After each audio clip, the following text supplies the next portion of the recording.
بسم اللہ الرحمن الرحیم۔ بغداد کا ایک تاجر تھا۔ جب اس کی شادی ہوئی تو وہ اپنی بیوی کے ساتھ ہنسی خوشی زندگی بسر کرنے لگا۔ اللہ تعالیٰ نے اس کو ایک بیٹی سے نوازا۔ تاجر کی خواہش تھی کہ اللہ تعالیٰ مجھے بیٹا عطا کرے جو میری جائیداد اور کاروبار کا وارث بنے۔ بیٹے کی خواہش کے لیے اس آدمی کے گھر ایک کے بعد دوسری بیٹی پیدا ہوئی۔ اس طرح اس کی 6 بیٹیاں ہو گئیں۔ 6 بیٹیوں کے بعد بھی تاجر کی خواہش نے دم نہ توڑا۔ اس بار جب بیوی حاملہ ہوئی تو شیطان نے اس کو وسوسے میں ڈال دیا۔ اس نے دل ہی دل میں پکا ارادہ کر لیا کہ اگر اس بار بھی بیٹی پیدا ہوئی تو میں اپنی بیوی کو طلاق دے دوں گا، میں اپنی بیوی کو چھوڑ دوں گا۔ وہ بندہ کتنا بے وقوف تھا کہ بیٹی یا بیٹا پیدا ہونے میں بیوی کا کیا قصور ہے؟ یہ سب کچھ تو اللہ کی عطا ہے۔ اللہ تعالیٰ جس کو چاہے بیٹی عطا کرے، جس کو چاہے بیٹا، یا پھر بانجھ ہی رہنے دے۔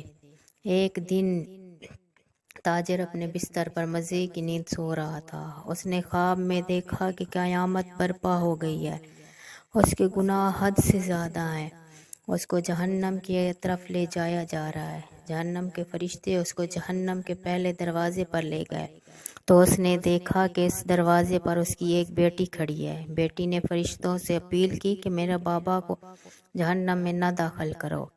اس کی درخواست سے فرشتوں نے اس آدمی کو جہنم کے دروازے میں داخل نہ کیا۔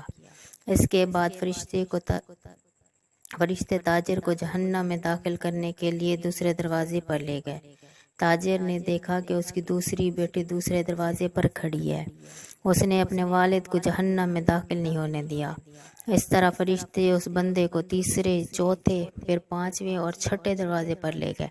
تاجر نے دیکھا کہ جہنم 6 دروازوں پر اس کی 6 بیٹیاں کھڑی ہیں، جنہوں نے فرشتوں کو اس کے باپ کو جہنم میں داخل نہیں ہونے دیا۔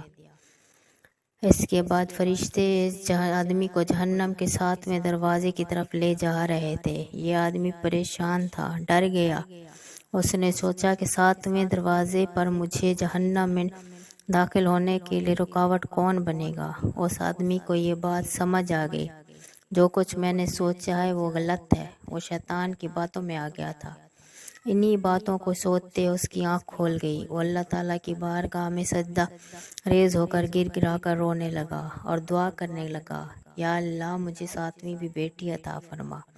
جن لوگوں کو اللہ تعالیٰ پر پکا اور سچا یقین ہے، ان کو بیٹیوں کی آمد پر غمزدہ نہیں ہونا چاہیے، بلکہ ان کو اللہ کی طرف کی رضا پر خوش ہونا چاہیے۔ جن لوگوں کے ذہنوں میں یہ بات بیٹھ گئی ہے کہ لڑکیوں کی پیدائش کی ذمہ داری بیویاں ہیں، یہ بات بالکل غلط اور کم تر ہے۔ لڑکی پیدا ہونے یا لڑکا پیدا ہونے میں بیوی اور شوہر کا کوئی رد عمل نہیں، بلکہ شوہر اور اس کی بیوی تو ایک ذریعہ ہیں۔ کائنات کی ہر چیز کو پیدا کرنے والی تو اللہ پاک کی ذات ہے۔ وہ جسے چاہتا ہے اس کو بیٹی اور جسے چاہتا ہے اس کو بیٹوں سے نوازتا ہے۔ اللہ تبارک و تعالیٰ جس کو چاہتا ہے اس کو بانجھ بنا دیتا ہے۔ یہ اللہ تعالیٰ کی مرضی ہے، اس نے بندے کو کس حال میں رکھنا ہے یہ بس اور بس خدا کی ذات ہی جانتی ہے۔ قرآن پاک کی سورۃ شعراء میں ارشاد ہے کہ زمین اور آسمان کی سلطنت اللہ تعالیٰ ہی کے لیے ہے۔